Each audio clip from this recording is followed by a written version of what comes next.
Everyone, first of all, welcome to my YouTube channel. In this video, we will discuss the cause of lengthened contraction. We already discussed in the last video. Consequence भी हमने थोड़े से discuss कर लिए थे and magnetic properties भी आपकी हो चुके हैं. देखिए, अब एक बार थोड़ा रिवीज कर लेते हैं इसमें. वैसे क्या है कि जो इनऑर्गेनिक में आपको मोस्टली कुछ टर्म्स याद रखनी पड़ती हैं. जैसे ऑर्गेनिक फिजिकल में आपके कंसेप्ट होते हैं ऑर्गेनिक में या फिजिकल में, तो उनको इनऑर्गेनिक में मोस्ट ऑफ चीज़ आपको याद रखनी पड़ती हैं. थ्योरेटिकल चीज़ें ज़्यादा होती हैं इनऑर्गेनिक में. तो इसमें देखो, हमने कुछ डाटाज थे इसलिए हमने PDF का यूज़ किया है. और वैसे थोड़ी मेरी हेल्थ इशू ठीक नहीं था, बट मैंने सोचा आपका कंटिन्यूटी मिशन ना हो, इसलिए हम डेली वीडियो अपलोड करें. आई होप आपको वीडियो समझ आ रही होंगी, आपके लिए हेल्पफुल होंगी. अब देखिए, हम स्टार्ट करते हैं. आपका कॉन्सिक्वेंस ऑफ लेंथेनाइड कॉन्ट्रैक्शन हमने पढ़ लिया था कि जो आपका डिक्रीज हो जाता है एटॉमिक रेडियस, आयनिक रेडियस, क्यों एफ वाला, उसका रीज़न हमने एक्सप्लेन कर दिया था, वो आप देख सकते हो वीडियोस. इसके कॉन्सिक्वेंस के कुछ इफेक्ट हैं. जैसे आपका study decrease in the size, ये हमने देख लिया था कि जो रेगुलर डिक्रीजमेंट होती है in the ionic radius of lanthanide. Electronegativity का भी क्या होता है कि regular increase in the electronegative, जो ट्राइवेलेंट आयन की है वो बढ़ जाती है आपके पास जब हम लेफ्ट टू राइट जाते हैं. इलेक्ट्रोड पोटेंशियल्स का वेरिएशन दे रखा है. ये कुछ वैसे पॉइंट है आपका.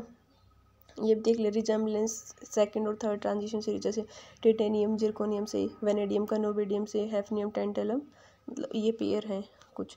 अब यहाँ पे देखो, मेन टर्म क्या है यहाँ पे, सिमिलरिटी अमंग लेंथेनाइड एलिमेंट्स. ये तो वहीं बता रखा है कि जो साइज़ आपके लेंथेनाइड आयन में वो स्मॉल होता है. हमने देखा था कि साइज़ डिक्रीजमेंट तो होता है, लेकिन इतना ज़्यादा लार्ज डिफरेंस नहीं आता, स्मॉल चेंज ही होता है. उनकी केमिकल प्रॉपर्टी मोस्ट सिमिलर ही रहती है, इतना ज़्यादा डिफरेंस नहीं आता इसमें. और तो इनकी जो सेपरेशन है वो थोड़ा डिफ़िकल्ट हो जाता है. क्यों हो जाता है? देखो, एक तो अगर आपकी प्रॉपर्टी बिल्कुल सेम सी हैं, तो अगर आपको डिफ्रेंशिएट करना है उन दोनों को, तो आपको ज़्यादा वो लगेगा. अगर बिल्कुल ही डिफरेंट प्रॉपर्टी है, तो आप आसानी से सेपरेशन करके सॉल्युबिलिटी या और मेथड से आप इजीली सेपरेबल कर सकते हो, क्रिस्टलाइजेशन या आयन एक्सचेंज क्रम. बट यहाँ पे क्या है कि इनमें बिल्कुल लिटिल डिफरेंस है, इसलिए जो सेपरेशन है इनका वो थोड़ा डिफ़िकल्ट हो जाता है. इसमें आपको बार बार, जैसे फ्रिक्शनल क्रिस्टलाइजेशन है या आयन एक्सचेंज टेक्निक है, इनका यूज़ करना पड़ता है. ठीक है. अब नेक्स्ट ये क्वेश्चन जैसे आपको वही बार पूछ लेते हैं कि जो एलेंथेनम है जैसे वो ज़्यादा बेसिक होता है लुटेटियम से. तो यहाँ पे हमने देखा था लेफ्ट टू राइट जाते हैं तो बेसिक करेक्टर आपका डिक्रीज हो जाता है.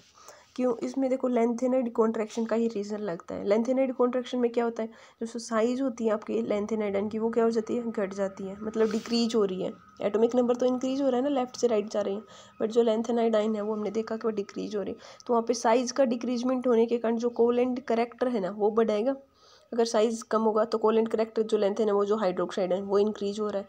तो जो बेसिक स्ट्रेंथ है ना, तो क्योंकि कोवेलेंट करेक्टर अगर इंक्रीज होगा तो बेसिक स्ट्रेंथ क्या हो गई, डिक्रीज होती है, इनवर्स. तो हमारे पास क्या होगा, जब एटॉमिक नंबर बढ़ रहा है आपका, तो बेसिक करेक्टर हाइड्रोक्साइड का डिक्रीज हो रहा है. तो लेंथेनम से लुटेटियम की तरफ पूछ लेते हैं. तो लेंथेनम और लुटेटियम में साइज़ किसका ज़्यादा डिक्रीजमेंट, लुटेटियम. तो हमारा इसका बेसिक करेक्टर भी क्या हो जाएगा, कम हो जाएगा. तो आप इसको बता देखो, जैसे लेंथेनम अगर साइज़ इंक्रीज हो रहा है तो बेसिक करेक्टर डिक्रीज, तो लेंथेनम वो ज़्यादा बेसिक है लुटेटियम की बजाय.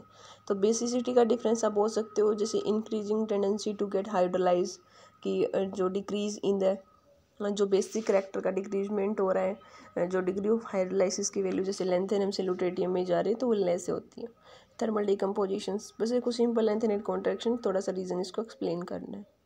जैसे नेक्स्ट आपका पूछने का इसमें दे रखा है पॉइंट है, जैसे रिएक्टिविटी ऑफ लेंथेनाइड. ये हमने देख लिया था कि हाईली इलेक्ट्रोपॉजिटिव होती हैं, लाइक एस ब्लॉक से इनकी कुछ प्रॉपर्टी मैच करती हैं, क्योंकि एस ब्लॉक में भी आपके मेटल्स होते हैं तो हाईली इलेक्ट्रोपॉजिटिव मेटल्स होते हैं, और इनका सिमिलर केमिकल रिएक्टिविटी होती है. जो लेंथेनाइड होते हैं वो डिफर ओनली, क्योंकि इसमें क्या होता है कि 4f इलेक्ट्रॉन होते हैं, एस वाले में तो वो होते हैं. तो यहाँ पे जो 4f वाले होते हैं इलेक्ट्रॉन ज़्यादा इफेक्टिवली सील्डेड होते हैं, तो उनका जो इंट्रैक्शन होता है दूसरे जैसे एस और पी वालों से, तो इनका जो केमिकल रिएक्टिविटी में लिटिल डिफरेंस होगा, सेम सा ही बिहेवियर करते हैं वो लोग. लेंथेनाइड हम ज़्यादा रिएक्टिव होते हैं डी ब्लॉक वाले से. फिर ये कुछ रिएक्शन दे रखे, जैसे आपका ये टर्न एयर के एक्सपोजर में क्या रिएक्शन करेंगे. ये हाइड्रोजन के साथ कंबाइन होकर लेंथेनम हाइड्राइड फॉर्मेशन कर लेते हैं, हेलोजन के साथ में कंबाइन हो जाते हैं. स्ट्रॉन्ग रिड्यूसिंग एजेंट ऑक्साइड्स हैं जितने मेटल इनका यूज़ हो जाती हैं, नाइट्रोजन के साथ कंबाइन होकर नाइट्राइड. तो ये इनकी कुछ रिएक्टिविटी की 2-3 लाइन आपको पता होना चाहिए कि किसके साथ क्या रिएक्शन हो रही है. देन है जैसे आपका सोलिबिलिटी ऑफ कंपाउंड. इसमें आपको सिंपल जैसे आपका फ्लोराइड है, ऑक्साइड, हाइड्रोक्साइड, जितने भी आयन हैं, तो ये इनसोल्यूबल होते हैं वाटर में। तो लेकिन जो हैलाइड होते हैं फ्लोराइड नाइट्राइड को छोड़कर ये आपके सोल्यूबल हो जाते हैं वाटर में। तो सोल्यूबिलिटी का बिहेवियर सोल्ट पे डिपेंड करेगा ना, वो एक पैटर्न जैसे ग्रुप सेकंड के एलिमेंट होते हैं ना, वैसे ही सेम सोल्यूबल हो जाते हैं वाटर में, जैसे सल्फेट लाइक इनके साथ। तो टेंडेंसी टू फॉर्म कॉम्प्लेक्स में क्या है कि हमने देखा था कि कॉमन ऑक्सीडेशन स्टेट कितनी होती है इनकी, +3 होती हैं। लैंथेनाइड आयन में चार्ज +3, इनके लार्ज साइज होती हैं इनकी, ट्रांजिशन मेटल वाले की बजाय तो इनकी साइज तो लार्ज होती है, बट जो चार्ज डेंसिटी है इनकी टेंडेंसी इतनी ज़्यादा नहीं होती कॉम्प्लेक्स बनाने की, लेस टेंडेंसी होती है कॉम्प्लेक्स बनाने की। कुछ ही लिगेंड्स के साथ में कंबाइन होते हैं, जैसे फ्यू यूनिडेंटेंट लिगेंड है आपका। यूनिडेंटेंट का मतलब एक ही डोनेट करने वाला लिगेंड है आपका, और बाइडेंटेंट होता है दो या दो से ज़्यादा, जैसे EDTA है आपके। कुछ चिलेटिंग लिगेंड के साथ भी कंबाइन हो सकते हैं EDTA या डाइप्रेडाइल इन कॉम्प्लेक्स के साथ में। जैसे यहाँ पे आपका स्ट्रक्चर कंबाइन की दिखा रखी है, जैसे यूटर्बियम स्ट्रक्चर कॉम्प्लेक्स फॉर्मेशन कर रहा है, acid capped trigonal prism shape है, या दो शेप में कैप्ड ट्राइगोनल, और आपका ये देख सकते हो स्क्वायर एंटी प्रिज्म, ये स्क्वायर एंटी प्रिज्म है ये वाली। तो ये तो थोड़ा आपका कॉम्प्लेक्स में आपको देखना है कि कर रहे हैं या नहीं। ये कुछ स्ट्रक्चर हैं वो आप देख सकते हो, जैसे अगर 12 कोऑर्डिनेशन भी बना रहा है नाइट्रेटो कॉम्प्लेक्स और 10 कोऑर्डिनेटो। ये तो सिंपल रिएक्शन है। लैंथेनाइड वैसे दो मेन टाइप के ऑर्गेनोमेटालिक कंपाउंड, एक तो ये आपके आयनिक साइक्लोपेंटाडाइन, और एक सिग्मा बॉन्डेड जो अल्काइल वाले होते हैं ना, यूजली वो थर्मली स्टेबल होते हैं, बट अगर वाटर एयर के साथ रिएक्शन करो तो वो अनस्टेबल हो जाते हैं। तो ये कुछ रिएक्शंस थी इनकी, जैसे लैंथेनम क्लोराइड है, उसके लिथियम अल्काइल हैलाइड के साथ में तो LnR3 और LiCl हो गए। डबल सोल्ट फॉर्मेशन भी कर लेते हैं ये, जो सोल्ट डबल सोल्ट लाइक जैसे क्रोम अलम है, जिनके पास वाटर मॉलिक्यूल होते हैं, जैसे एलम होता है उसके 24 वाटर मॉलिक्यूल होते हैं नोट फॉर्म। लैंथेनाइड अनुसार लार्ज होती हैं, तो ये 24 कोऑर्डिनेटेड तक नहीं बना सकते आपके एलम डबल सोल्ट फॉर्मेशन। ये कुछ क्वेश्चन है आपके, जैसे सिंपल से क्वेश्चन है कि हम डिस्कस भी किए थे। देखो, what is the most oxidation state of lanthanide. तो आपको पता है लैंथेनाइड की हमने देखा था +3 होते हैं। नेम 2 लैंथेनाइड आयन जो डाई मैग्नेटिक होते हैं। तो आपको देखो लैंथेनम और लुटेटियम आपका, क्योंकि लैंथेनम आपका कितना होता है 57, और +3 लॉस करते तो 54, वहाँ पे स्टेबल कोई भी अनपेड इलेक्ट्रॉन नहीं होता है, तो ये क्या हो गया डाई मैग्नेटिक। अब यहाँ पे पूछ लिया कि यूरोपियम और गडोलियम में maximum number of unpaired electron, तो गडोलियम। तो आपको इलेक्ट्रॉनिक कॉन्फिगरेशंस पता है तो आप ये क्वेश्चन ईजिली बता सकते हो।